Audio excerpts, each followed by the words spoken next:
ইমানের পথে অবিচল থেকে আমার মরণ যেন হয়। ইমানের পথে অবিচল থেকে আমার মরণ যেন হয়।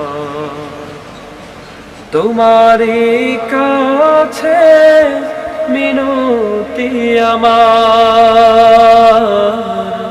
তোমারই কাছে মিনতি আমার, মহামহিম দয়াময়।